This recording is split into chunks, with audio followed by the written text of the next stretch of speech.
Hi everyone, it's me. இன்னைக்கு வந்துட்டு எங்களோட டே 2 இன் அந்தமான் நாங்கள் என்னெல்லாம் பண்ணோன்னு பார்க்க போகிறீங்க. நாங்கள் வந்து டே 2 வந்து போர்ட் பிளேயர்லேருந்து ஹேவ்லாக்கு கிளம்பிட்டோம். அங்கே ஃபெரி வழியாக போயிருந்தோம். நம்ம ஊரில் எப்படி பஸ்ஸஸ் யூஸ் பண்ணுவோமோ அங்கே அந்தமானில் ஃபுல்லாமே ஃபெரிஸ் தான். 2 ஆப்ஷன்ஸ் இருக்குது. கவர்மெண்ட் ஃபெரிஸ் இருக்குது, ப்ரைவேட் ஃபெரிஸ் இருக்குது. நாங்கள் சூஸ் பண்ணது ப்ரைவேட் ஃபெரி. பேர் வந்து நாட்டிகா அப்படின்னு சொல்கிற ஒரு ஸ்பெசிஃபிக் ப்ரைவேட் ஃபெரியை நாங்கள் புக் பண்ணியிருந்தோம். கவர்மெண்ட் ஃபெரிஸும் நீங்கள் ஆப் பண்ணலாம், கம்பேரிட்டிவ்லி சீப்பராக தான் இருக்கும். பட் வெயிட்டிங் டைம் வந்து ரொம்ப அதிகம். அங்கே போயிட்டு ஹேவ்லாக் ரீச் பண்ணிட்டு எங்களோட லஞ்சை கம்ப்ளீட் பண்ணிட்டோம். It's more like a brunch. Complete பண்ணிட்டு பிரியாணி, இட் வாஸ் குட். எங்களோட எலிஃபேண்டாக்கு ட்ரெக்கிங் ஸ்டார்ட் பண்ணிட்டோம். லோக்கல் பீப்புள் வந்து இந்த எலிஃபேண்டான்னு சொல்லுவாங்க. இதோட ஒரிஜினல் நேம் கூகுளில் பார்த்தீங்கன்னா எலிஃபேண்ட் பீச்சுன்னு காமிக்கும். 2 வழியாக போகலாம், ட்ரெக்கிங் வர்சஸ் ஃபெரியில் போகலாம். ஃபெரியில் போகிறது much better according to me. நாங்கள் தெரியாதனமாக ட்ரெக்கிங்கில் போய் சிக்கிக்கிட்டோம். ரெய்னி சீசன் வேறு. போகிற பாதை ஃபுல்லாமே அது மேன்க்ரூவ் ஃபாரஸ்ட்ன்றனால போகிற பாதை ஃபுல்லாமே ரூட்ஸ் நிறைய இருந்துச்சு. சேரும் சகதியுமாக இருந்துச்சு. பிளான்ட்டோட ரூட்ஸ் எல்லாமே காலில் பெனிட்ரேட் ஆகிற மாதிரி இருந்துச்சு. பட் எப்படியோ நாங்கள் மேனேஜ் பண்ணி ரீச் ஆகிட்டோம்.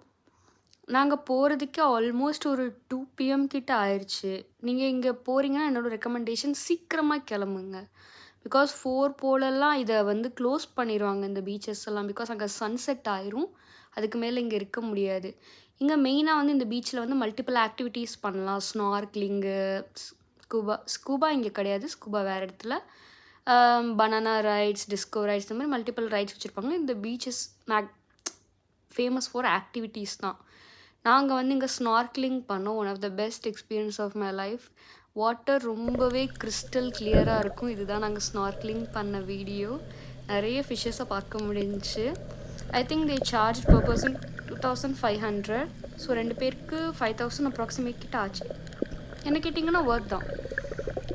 3 பிளேசஸ் கிட்ட வச்சுருப்பாங்க. First point, second point, third point. ஒவ்வொரு பாயிண்ட்டுக்கு ஒவ்வொரு ப்ரைஸஸ் ஃபிக்ஸ் பண்ணுவாங்க. நாங்கள் தி எண்ட் வரைக்கும் போய் பார்த்துட்டு வந்துட்டோம்.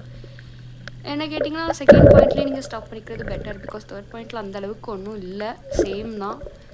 ஒரு பெரிய வித்தியாசமும் இருக்காது. நம்ம கையில் வந்து ஃபிஷ்ஷுக்கான ஃபுட்டை கொடுப்பாங்க. நம்ம அதை வச்சு அந்த ஃபிஷ்ஷஸ்க்கு காமிச்சோம்னா அது எல்லாமே நம்மளை சரவுண்ட் பண்ணும். நமக்கு ஃபோட்டோஸ் ப்ளஸ் வீடியோஸ் எல்லாமே அவங்களே எடுத்து கொடுத்துருவாங்க. நீங்கள் மெயினாக வரும்போது நீங்கள் கேஷ் எடுத்துகிட்டு வந்தீங்கன்னா மச் பெட்டர். பிகாஸ் இங்கே வந்து அந்த அளவுக்கு நெட்வொர்க் இருக்காது. நீங்கள் ஜிபே நம்பி வந்தீங்கன்னா ரொம்ப கஷ்டம். இந்த மாதிரி பிளேசஸ்க்கு வரும்போது கேஷ் எடுத்துகிட்டு வர்றது மச் பெட்டர். ஸோ நாங்கள் ரிட்டன் போகும்போதும் ட்ரெக்கிங் பண்ணி தான் போனோம். போய் ரீச் ஆகிறதுக்கு நைட் ஆயிடுச்சு. உடம்பு ஃபுல்லாக சேர் பூசிட்டு